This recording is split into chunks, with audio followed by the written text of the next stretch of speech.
welcome to Up the Villa podcast. If you are new to our channel, subscribe, drop this video a like and get involved in the comments section down below. So I'm delighted that we've got author Andy Dale on of Just 14, the book, and soon to be the movie.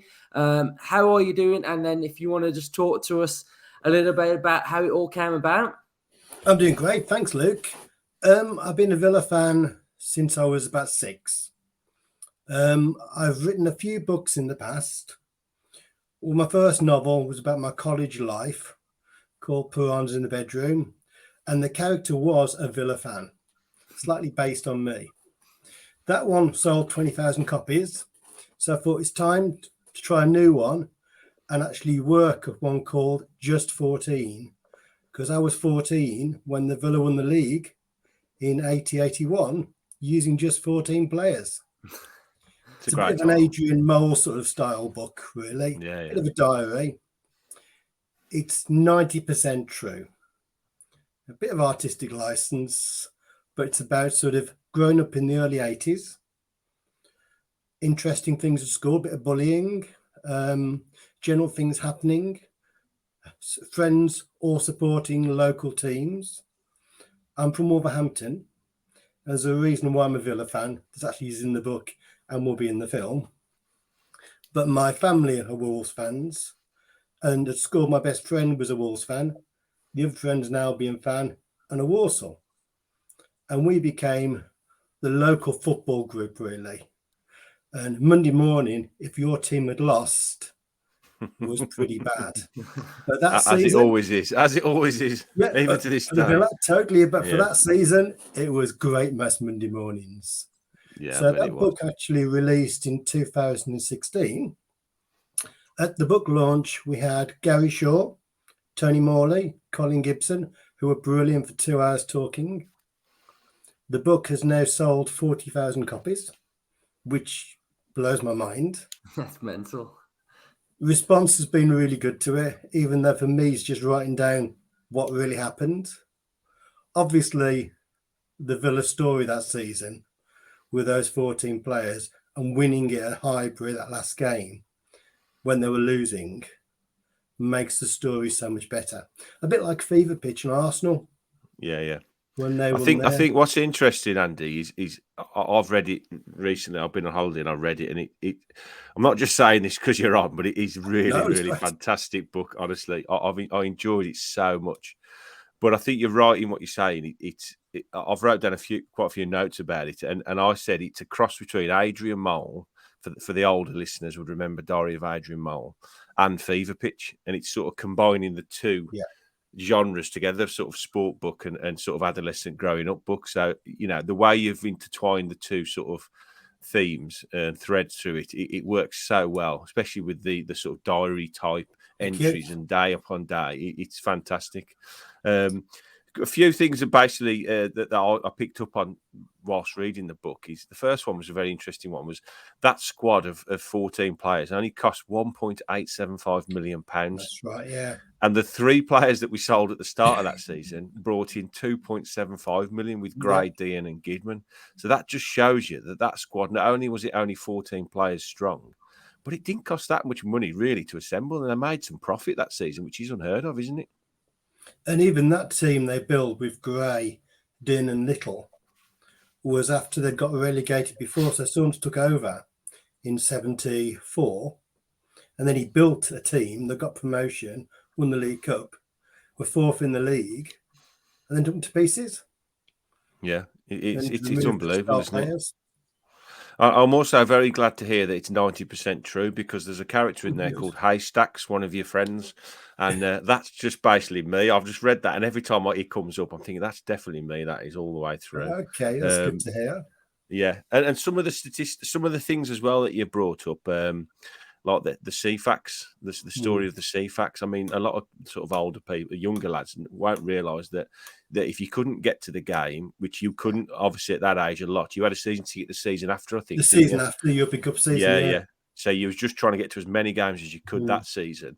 So you had basically whatever you could get to, and if you couldn't get to the game and you couldn't listen to your radio, you had to, the only other way of getting results was CFAX, wasn't it? Which was literally waiting for those Which screens was very to scroll slow. through. The page is Yeah. changing, yes. Yeah, and even sort of half an hour after the game's finished, Mm. you wouldn't have even, you're still waiting for the little FT to come up at the end of the of the thing, wasn't it? So yeah, it's brilliant. So whilst it is a Villa book, I also think it's going to appeal to sort of Villa fans, obviously, and I think sort of 40-year-old Villa fans because of the era it's standing. I do still think it will appeal to sort of any age group. Would you agree with that? Is that sort of what you thought when you wrote it? I mean, we're trying to get the younger ones as well because it's still following it's history, isn't it? Still your passion, and it's sort of coping with normal life as well as being a football fan. So your first love at that age probably is the Villa. Yeah. But then you start to notice girls for the first time. Yeah. Things like this start to happen. You've got distractions in the family, like one of the grandparents dies. Yeah, yeah. Things all happening that are still happening today, aren't they, really? Yeah.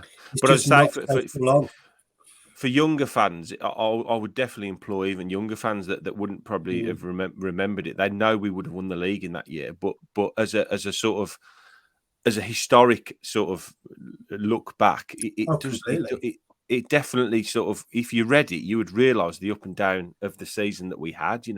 We all know we won the league that year because that was the last time we won it. But to go through it and listen to sort of how we won it, I mean, I wasn't. I'm aware we won it that year, obviously, but to read it in the way you wrote it with sort of chronological order, and it's a great way to relive that season, to be honest, and it's really well written as well. So it's fantastic. I mean, you think the 14 players they used in the season, most games now in the second half you'll use 14 players. Next season, could be 16, couldn't it? Yeah, definitely. Yeah. Well, I mean, next season we've got 5 subs, haven't we? So the size of that squad next season is going to be huge, isn't it? You can't believe that he only really rotated 2 subs the whole season, didn't he? Yeah. It was like it's. But 8 players played that every game. They didn't miss any games. Yeah. And obviously Villa Park was sort of the centre of the footballing universe that season. Not only did we win the league, but it was also at that point, and for a long time after, we held, I didn't realise we held the FA Cup semi-final there and the replay of the League Cup final as well. Replay final, yeah. Was it? Yeah, I wasn't aware of that until I read the book as well. So sort of both cup competitions, were very much centred around Villa. Is the crowds weren't that high compared to now. The average of 30,000. We're on top of the league, 28,000 there, and that's the first time in 48 years we've gone top. Yeah, it's unbelievable. Yeah. Until we got towards the end of the season when you were queuing up before you had your little car crash. Yeah.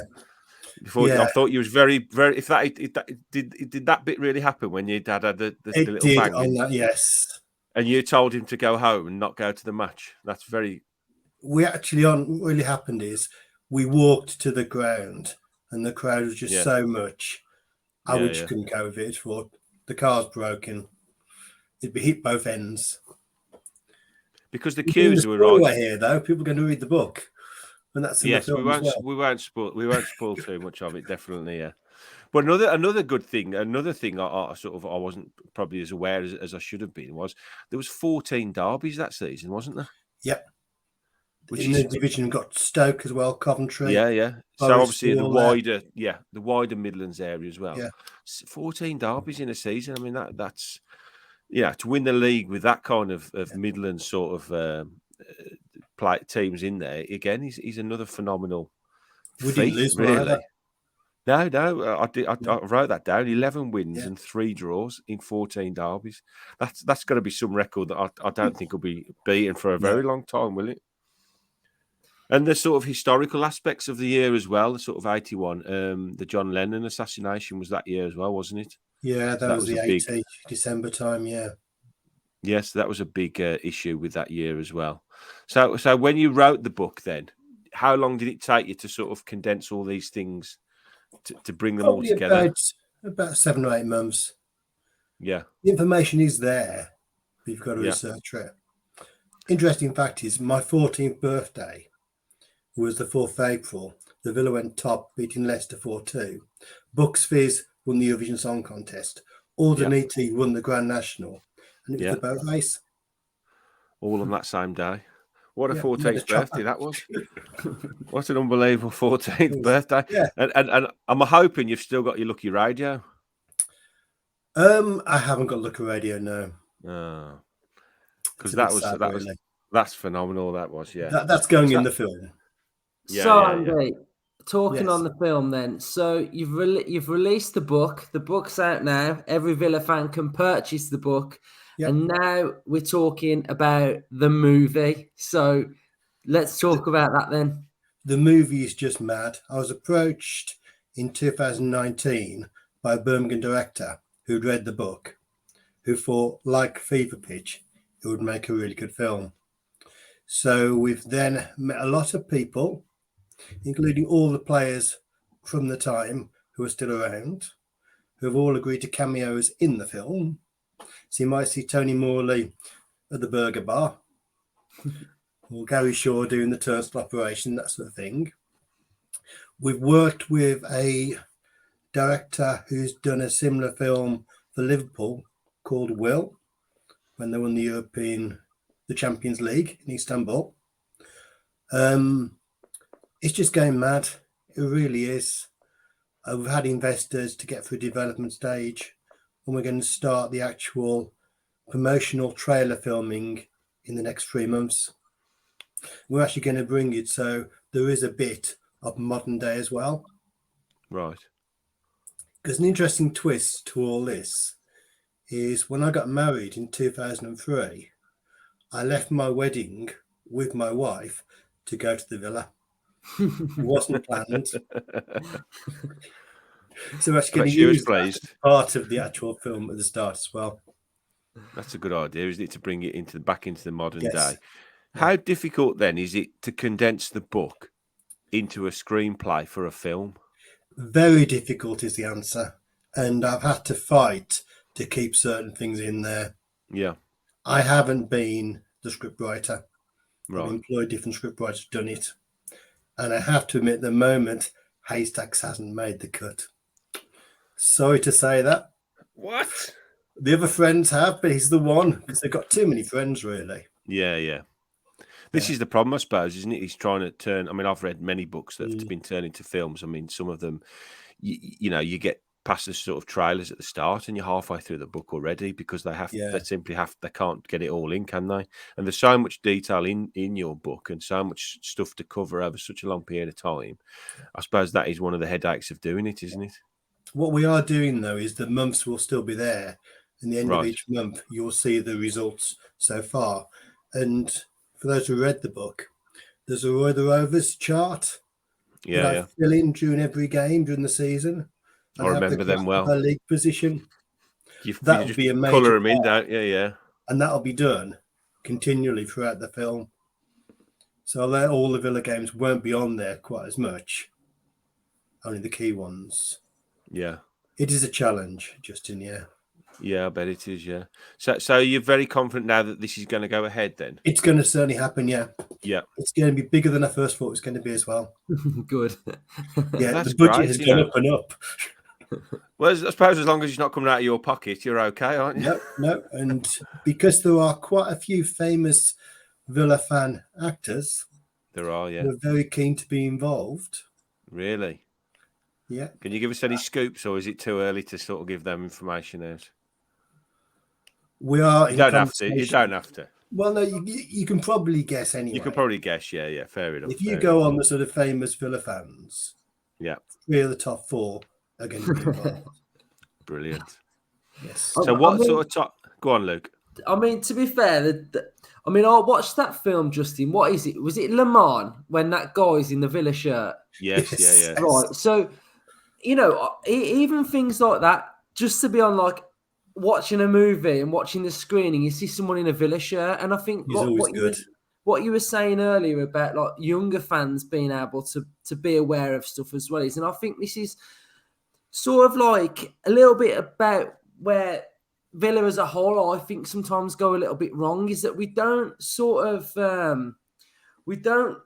produce what and look back on what we've achieved. We don't I think celebrate it, yeah, that's what I'm trying to say. That whole 40th anniversary down the Villa last season was fantastic, wasn't it? It was amazing, and I wasn't think it? the education of what football fans need. I think things like what this Just 14 for football fans in general at Sport Villa as well, it's just going to be fantastic as well, because it's about education, but also like learning a little bit more about the Villa. And I think we haven't had enough of this over the years. The current owners, though, are doing a really good job now. What they've done the last year has been amazing. I mean, that wall, the European pictures, on the whole thing's fantastic, and the treatment on the 40th anniversary. Yeah, and like Luke says, we've won a European Cup and a league. I mean, that's the only league we've won really in a very, very, very long time. So that had been 71 years, you realise, when they won 81. 71 years, since the last time. That was from when we won it before 81, wasn't it? Yeah. 71 years, yeah. So it's it's well over 100 years since we've won it. That's the only time, isn't it? So I think we are. No, it's got to change. Yeah, we are well sort of past now. We need to celebrate this as much as we did the 82 win, and I know there are very similar bunch of players because it was basically the same team, wasn't it? But it was a different. If we hadn't have won the league, we wouldn't have been in the European Cup. So it's probably as important as the European Cup win, wasn't it? And to win it the way they did, it's how it started. It's going to sound daft, but you couldn't write that story. If you sat down with a blank piece of paper and said, write an amazing football book about winning the league, that's probably one of the last things you'd think to write, isn't it? That you'd win it with barely, just over a team's worth of players. After selling probably the best player at the time, wasn't it? And I was heartbroken. He went to the Wolves. You're a big Andy Gray fan, aren't you? Andy Gray. Yeah. Yeah, so to do it after selling your best player, it's a phenomenal achievement, and I'm so glad I've come to read it. To be honest, I absolutely loved it, and I would heartily recommend it to any Villa fan, really, to go and pick a copy up, especially given what's coming down the line with the film being made into a film. It's well worth going to read the book first, and then I think you'll really enjoy. You can order it. Yep. Yeah, I've got it on my Kindle. You know all the props for the film. Just go to Justin's house because he owns everything. I know you like. See that there? Look. Yeah. That mirror. He's got the mirror. Yeah, 77 mirror. He has got everything. No, I wanted the mirror in the film because I had the mirror and it broke the season before. Andy, you're welcome to use that in the film, and if you want anything else, you can just ask me, and if I've got it, you can use it. No problem at all. Well, you can both be in it as well. Oh, right. Okay. Lots of extras needed. Yeah, we'll definitely come out for a bit of extra. I'm sure we can squeeze Ryan in as well. We don't want to leave him out. He can't make us tonight. But yes, that'd be great. An extra in a Villa film, that would be amazing.